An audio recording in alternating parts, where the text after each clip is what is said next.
ನಮಸ್ತೆ ಎಲ್ಲರಿಗೂ ಹೇಗಿದ್ದೀರಾ? ಎಲ್ಲರೂ ಚೆನ್ನಾಗಿದ್ದೀರಾ ಅಂತ ತಿಳ್ಕೊಂಡಿದ್ದೀನಿ. ಸೊ ಗೃಹಲಕ್ಷ್ಮಿ ಯೋಜನೆ 19ನೇ ಕಂತಿನ ಹಣ ಸ್ವಲ್ಪ ಜನಕ್ಕೆ ಬಂದಿದೆ, ಇನ್ನು ತುಂಬ ಜನಕ್ಕೆ ಬರೋದಿದೆ. ಬಂದಿಲ್ಲ, ಸುಮಾರಷ್ಟು ಜನಕ್ಕೆ ಬಂದಿಲ್ಲ. ಸೊ ಆಲ್ರೆಡಿ ಇನ್ನೊಂದು ನ್ಯೂಸನ್ನು ಬರ್ತಾ ಇದೆ, ಗೃಹಲಕ್ಷ್ಮಿ ಯೋಜನೆ 21ನೇ ಕಂತಿನ ಹಣ ಬರ್ತಾ ಇದೆ. ಇದು ನಿಜವಾಗ್ಲೂ ಬರ್ತಾ ಇದ್ದೇನೆ. 21ನೇ ಕಂತಿನ ಹಣ ಬಿಡುಗಡೆ ಆಗಿದೆನಾ? ಸರ್ಕಾರದ ಬಳಿ ಹಣ ಇದೆನಾ ಇಲ್ವಾ? ಸೊ ಈ 21ನೇ ಕಂತಿನ ಹಣ ಬಂದು ಯಾವತ್ತು ಬಿಡುಗಡೆ ಮಾಡ್ತಾರೆ, ಇದ್ರ ಬಗ್ಗೆ ಎಲ್ಲ ಒಂದಷ್ಟು ಲೇಟೆಸ್ಟ್ ನ್ಯೂಸನ್ನು ಹೇಳಲಿಕ್ಕೆ ನಾನು ಇವತ್ತಿನ ಈ ಒಂದು ವಿಡಿಯೋನ ಮಾಡ್ತಾ ಇದ್ದೀನಿ. ಸೊ ಅದಕ್ಕಿಂತ ಮುಂಚೆ ಯಾರೆಲ್ಲ ನನ್ನ ಚಾನಲ್ನ ಇನ್ನೂ ಸಬ್ಸ್ಕ್ರೈಬ್ ಮಾಡ್ದಲೇ ನೋಡ್ತಾ ಇದ್ರು, ಪ್ಲೀಸ್ ಸಬ್ಸ್ಕ್ರೈಬ್ ಮಾಡ್ಕೊಳ್ಳಿ. ಇದೇ ಥರ ಹೊಸ ಹೊಸ ವಿಷಯಗಳನ್ನು ನಿಮ್ಮ ಮುಂದೆ ತರಲಿಕ್ಕೆ ನಮಗೂ ಹೆಲ್ಪ್ ಆಗುತ್ತೆ. ಅದೇ ರೀತಿ ಸಬ್ಸ್ಕ್ರೈಬ್ ಮಾಡಿರೋರಿದ್ರೆ ಲೈಕ್ ಮಾಡಿ, ಶೇರ್ ಮಾಡಿ, ಕಮೆಂಟ್ ಮಾಡೋದನ್ನ ಮರಿಬೇಡಿ ಅಂತ ಹೇಳ್ತೀನಿ. ಸೊ ಇವಾಗ ಟೈಮ್ ವೇಸ್ಟ್ ಮಾಡ್ದಲೇ ವಿಡಿಯೋನ ಸ್ಟಾರ್ಟ್ ಮಾಡೋಣ. ಏನಪ್ಪ ಅಂತೇಳಿದರೆ, ಗೃಹಲಕ್ಷ್ಮಿ ಯೋಜನೆಯ 19ನೇ ಕಂತಿನ ಹಣ ಬಂದಿದೆನಾ? 19ನೇ ಕಂತಿನ ಹಣ ಬಿಡುಗಡೆ ಅಂತೂ ಖಂಡಿತವಾಗ್ಲೂ ಆಗಿದೆ, ಅದು ನಿಮಗೆ ಗೊತ್ತಿರೋ ವಿಚಾರ. ಸೊ ಎಲ್ಲ ಒಂದು ಸುದ್ದಿ ಮಾಧ್ಯಮದಲ್ಲಾಗಿರ್ಬೋದು, ಸೋಷಿಯಲ್ ಮೀಡಿಯಾದಲ್ಲಾಗಿರ್ಬೋದು, ತುಂಬ ಜನಕ್ಕೆ ಹೇಳ್ತಾನೆ ಇದ್ದಾರೆ 19ನೇ ಕಂತಿನ ಹಣ ಬಿಡುಗಡೆ ಆಗಿದೆ.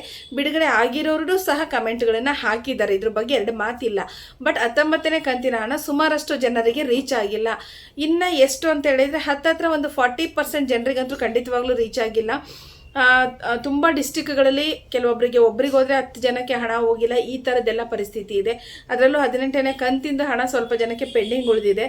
19ನೇ ಕಂತಿನ ಹಣ ಇನ್ನು ತುಂಬ ಜನಕ್ಕೆ ರೀಚ್ ಆಗೋದಿದೆ, 19ನೇ ಕಂತಿನ ಹಣ. ಸೊ ಆ ಒಂದು 19ನೇ ಕಂತಿನ ಹಣ ರೀಚ್ ಆಗ್ದಲೇ, ಎಲ್ಲರಿಗೂ ತಲುಪ್ದಲೇ 21ನೇ ಕಂತಿನ ಹಣನ 4,000 ಹಾಕ್ತಾರೆ, 6,000 ಹಾಕ್ತಾರೆ ಅಂತ ಹೇಳಿಬಿಟ್ಟು ನಾನು ಬೇರೆ ಬೇರೆ ನ್ಯೂಸ್ಗಳಲ್ಲಿ ನೋಡಿದ್ದೀನಿ. ಸೊ ಇದು ನಿಜ ಇದೆನಾ ಅಂತ ಹೇಳಿದರೆ, ಹೌದು, ಲಕ್ಷ್ಮೀ ಹೆಬ್ಬಾಳ್ಕರ್ ಮೇಡಮ್ ಅವರು ಒಂದು ಸ್ಟೇಟ್ಮೆಂಟನ್ನು ಪಾಸ್ ಮಾಡಿದ್ದಾರೆ. 19ನೇ ಕಂತಿನ ಹಣವನ್ನು ನಾವು ಬಿಡುಗಡೆ ಮಾಡಿದ್ದೀವಿ. ಸೊ ಶೀಘ್ರದಲ್ಲೇ ನಾವು 21ನೇ ಕಂತಿನ ಹಣವನ್ನು ಬಿಡುಗಡೆ ಮಾಡ್ತೀವಿ, ಅದು ಈ ತಿಂಗಳ ಕೊನೆಯಲ್ಲಿ ಅಂತ ಹೇಳಿದ್ದಾರೆ ಸ್ನೇಹಿತರೆ. ಬಟ್ ಒಂದು ವಿಚಾರನ ನೀವು ಗಮನದಲ್ಲಿ ಇಟ್ಕೊಳ್ಳಿ. ಏನಕ್ಕೆ ಅಂತ ಹೇಳಿದರೆ, ಇವಾಗ ನೀವು ಸ್ಕೂಲ್ ಸ್ಟಾರ್ಟ್ ಆಗ್ತಾ ಇದೆ, ನಿಮ್ಮದೇ ಆದಂಥ ಒಂದಷ್ಟು ಕಮಿಟ್ಮೆಂಟ್ಗಳಿರ್ತವೆ.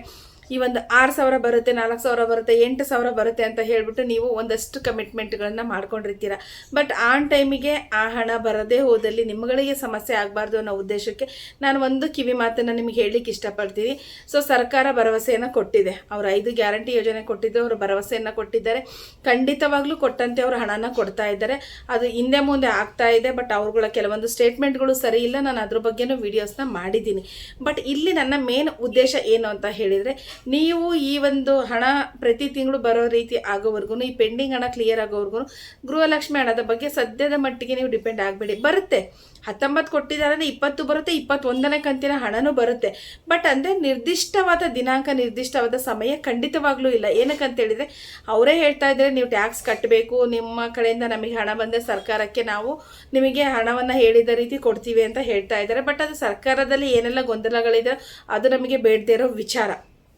ಅವರು ಹೇಳಿದ್ದಾರೆ ಸ್ಟೇಟ್ಮೆಂಟನ್ನು ಅಂತ ಹೇಳಿದರೆ, ಸೊ ಅವ್ರು ಹೇಳಿದಾಗೆ ನಾವು ಕೇಳಲಿಕ್ಕೂ ಆಗೋದಿಲ್ಲ. ಅವ್ರು ಭರವಸೆ ಕೊಟ್ಟಿದ್ದಾರೆ, ಕೊಡಬೇಕು, ಕೊಡ್ತಾ ಇದ್ದಾರೆ. ಬಟ್ ಇದು ಒಂದೇ ದಿನದ್ದು ಅಲ್ಲ ಇದು. ಆಮೇಲೆ ನಮಗೆ ಒಬ್ಬರಿಗೆ ಬರಬೇಕು, ಇಲ್ಲ ನಮ್ಮ ಪಕ್ಕದ ಮನೆಯವ್ರಿಗೆ ಬರಬೇಕು, ನನ್ನ ತಂಗಿಗೆ ಬರಬೇಕು, ನಮ್ಮ ಅಮ್ಮನಿಗೆ ಬರಬೇಕು ಅಂತ ಏನಿಲ್ಲ. ಕೋಟ್ಯಾಂತರ ಜನರಿಗೆ ಕರ್ನಾಟಕದಾದ್ಯಂತ ಗೃಹಲಕ್ಷ್ಮಿ ಯೋಜನೆಯ ಹಣ ಬರಬೇಕಾಗಿದೆ.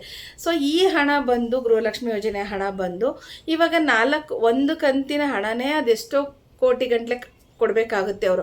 ಅಂಥದ್ರಲ್ಲಿ ಇವಾಗ 2-3 ಕಂತಿನ ಹಣ ಅಂದರೆ ನೀವು ಯೋಚನೆ ಮಾಡಿರಿ, ಸರ್ಕಾರದ ಬಳಿನೂ ಅಷ್ಟು ಹಣ ಒಂದೇ ಸಲಕ್ಕೆ ಜಮಾ ಆಗುತ್ತಾ, ಒಂದೇ ಸಲ ಅವರು ರಿಲೀಸ್ ಮಾಡ್ತಾರಾ ಅಂತ ಹೇಳಿದರೆ ಖಂಡಿತವಾಗಲೂ ಇಲ್ಲ. ಅವ್ರು ಇವಾಗಲೇ ಒಂದೊಂದು ಕಂತಿನ ಹಣನ 2-3 ಹಂತಗಳಲ್ಲಿ ರಿಲೀಸ್ ಮಾಡ್ತಾ ಇದ್ದಾರೆ. ಸೊ ಇನ್ನು 2 ಕಂತಿಂದು 3 ಕಂತಿನ 4,000 6,000 ಒಟ್ಟಿಗೆ ರಿಲೀಸ್ ಮಾಡ್ತಾರೆ ಅನ್ನೋದು ನಿಜವಾಗ್ಲೂ ಇಲ್ಲ. ನಾನು ಮುಂಚೆಯಿಂದ ಹೇಳ್ಕೊಂಡು ಬರ್ತಾ ಇದ್ದೀನಿ, ಅವ್ರು ಆ ರೀತಿಯಾಗಿ ಇಲ್ಲಿವರೆಗೂ ಕೊಟ್ಟಿಲ್ಲ, ಕೊಡ್ಲಿಕ್ಕೆ ಚಾನ್ಸಸ್ಸು ಇಲ್ಲ. ಸೊ ದಯವಿಟ್ಟು ಅರ್ಥ ಮಾಡ್ಕೊಳ್ಳಿ. ನೆಕ್ಸ್ಟ್ ಇನ್ನು ರಿಲೀಸ್ ಮಾಡ್ರೆ 20ನೇ ಕಂತಿಂದ ರಿಲೀಸ್ ಮಾಡ್ತಾರೆ, 21ರದ್ದು ರಿಲೀಸ್ ಮಾಡೋದಿಲ್ಲ ಅವರು. 20, 21 ಎರಡನ್ನೂ ಒಟ್ಟಾರೆಯಾಗಿ ರಿಲೀಸ್ ಮಾಡೋದಿಲ್ಲ. 20ನೇ ಕಂತಿನ ಹಣ ಮಾತ್ರ ರಿಲೀಸ್ ಮಾಡ್ತಾರೆ. ಅದಾಗಿ ಒಂದು ವಾರ 15 ದಿನನೋ 20 ದಿನ ಆದಮೇಲೆ ಇನ್ನೊಂದು ಕಂತಿಂದನ ಕೊಡ್ಬೋದು. ಬಟ್ ಇದೇ ತಿಂಗಳಲ್ಲೇ ಅವ್ರು ಇನ್ನೊಂದು ಕಂತಿನ ಕೊಡುವಂಥ ಚಾನ್ಸಸ್ಸು ಇದೆ, ಕೊಡದೇ ಇರೋವಂಥ ಚಾನ್ಸಸ್ಸೂ ಇದೆ, 50-50 ಇದೆ. ಬಟ್ ಇಲ್ಲಿ ಜೂನ್ 1ನೇ ತಾರೀಕಿಂದ ಎಲ್ಲ ಮಕ್ಕಳ ಶಾಲೆಗಳು ಸ್ಟಾರ್ಟ್ ಆಗ್ತಾ ಇದೆ.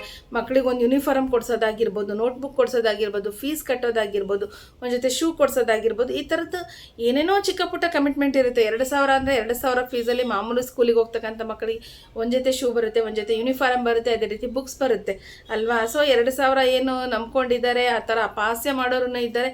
ಬಟ್ ದುಡಿಯೋರಿಗೆ ಗೊತ್ತಿರುತ್ತೆ 2,000 ಎಷ್ಟು ದೊಡ್ಡ ಮೊತ್ತದ ಹಣ ಅಂತ. ಅದರಲ್ಲೂ ಇವಾಗ 4,000 ಹಾಕ್ತಾರೆ ಈ ತಿಂಗಳ ಕೊನೆಯಲ್ಲಿ. ಮನೆಯಲ್ಲಿ ಗೃಹಲಕ್ಷ್ಮಿ ಯೋಜನೆ 4,000 ಹಣ ಬರ್ತಾ ಇದೆ, 6,000 ಹಣ ಬರ್ತಾ ಇದೆ ಅಂತ ಹೇಳ್ತಾರೆ. ಬಟ್ ಅದು ಬರುತ್ತೆ ಅಂತ ಇದ್ದಾಗ ಯಾರೋ ಹಸಿದವರಿಗೆ ಒಂದು ಅನ್ನ ಕೊಡ್ತಾರೆ ಅಂತ ಹೇಳಿದಾಗ ಸೊ ಅವ್ರ ಮನಸ್ಸಲ್ಲಿ ಒಂದಷ್ಟು ಆಸೆಗಳು ಚಿಗುರೊಡೆಯೋದು ಸಾಮಾನ್ಯವಾಗಿದೆ. ಸೊ ನಮ್ಮಂಥ ಸಾಮಾನ್ಯ ಜನರಿಗೆ ಅದು ಆಸೆ ಹುಟ್ಟಿಸ್ಬಿಟ್ಟು ಆ ಟೈಮಿಗೆ ಬರಲಿಲ್ಲ ಅಂತ ಹೇಳಿದಾಗ ನಿಮ್ಮ ಕಮಿಟ್ಮೆಂಟ್ಗಳಿಗೆ ತೊಂದರೆ ಆಗಬಾರ್ದು ಅಂತ ಹೇಳ್ಬಿಟ್ಟು ನಾನು ಪದೇ ಪದೇ ಒತ್ತಿ ಹೇಳ್ತಾ ಇದ್ದೀನಿ. ಸೊ ಗೃಹಲಕ್ಷ್ಮಿ ಯೋಜನೆಯ ಹಣ 5 ಗ್ಯಾರಂಟಿ ಯೋಜನೆಗಳಲ್ಲಿ ಒಂದಾಗಿದೆ. ಆ ಹಣ ಸರ್ಕಾರ ಕೊಡುತ್ತೆ, ಬರುತ್ತೆ, ಅಕೌಂಟಿಗೆ ಬರುತ್ತೆ. ಬಟ್ ಅದು ಇವತ್ತೇ ಬರುತ್ತೆ, ನಾಳೆ ಬರುತ್ತೆ, ನಾಡಿದ್ದು ಬರುತ್ತೆ, ಗೊತ್ತಿಲ್ಲ. ಅದು ಸರ್ಕಾರ ನಿಮಗೆ ಕೊಡ್ತಕ್ಕಂಥ ಹಣ ನಿಮಗೆ ಖಂಡಿತವಾಗ್ಲೂ ಬರುತ್ತೆ. ಬಟ್ ಇಂಥ ಡೇಟಿಗೇನೆ ಬರುತ್ತೆ ಅಂತ ನೀವೆಲ್ಲ ಬೇರೆ ಕಡೆ ಎಲ್ಲ ನೋಡ್ತಾ ಇದ್ರಲ್ವ, ಖಂಡಿತವಾಗ್ಲೂ ಅದ್ರ ಮೇಲೆ ಡಿಪೆಂಡ್ ಆಗಬೇಡಿ. ಖಂಡಿತವಾಗ್ಲೂ 21ನೇ ಕಂತಿನ ಬಗ್ಗೆ ಲಕ್ಷ್ಮೀ ಹೆಬ್ಬಾಳ್ಕರ್ ಮೇಡಮ್ ಅವರೇ ಸ್ಟೇಟ್ಮೆಂಟನ್ನು ಕೊಟ್ಟಿದ್ದಾರೆ. ನಾವು ಈ ತಿಂಗಳ ಕೊನೆಯಲ್ಲಿ ರಿಲೀಸ್ ಮಾಡ್ತೀವಿ ಅಂತ. ಬಟ್ ಅವ್ರು ರಿಲೀಸ್ ಮಾಡ್ತೀವಿ ಅಂತ ಹೇಳಿದರೆ ಆ ಟೈಮಲ್ಲಿ ಏನೋ ಒಂದು ತಾಂತ್ರಿಕ ದೋಷ ಬರ್ಬೋದು, ಏನೋ ಆಗ್ಬೋದು, ಅದು ಮತ್ತೆ ಒಂದು ವಾರ ಮುಂದೋಗ್ಬೋದು, 10 ದಿನ ಮುಂದೋಗ್ಬೋದು, ಎಲ್ಲ ಚಾನ್ಸಸ್ಗಳು ಇರುತ್ತೆ. ಫಸ್ಟ್ ಒಳ್ಳೆಯದು ಯೋಚನೆ ಮಾಡೋದಕ್ಕಿಂತ ಕೆಟ್ಟದ್ದನ್ನ ಯೋಚನೆ ಮಾಡಬೇಕಂತೆ.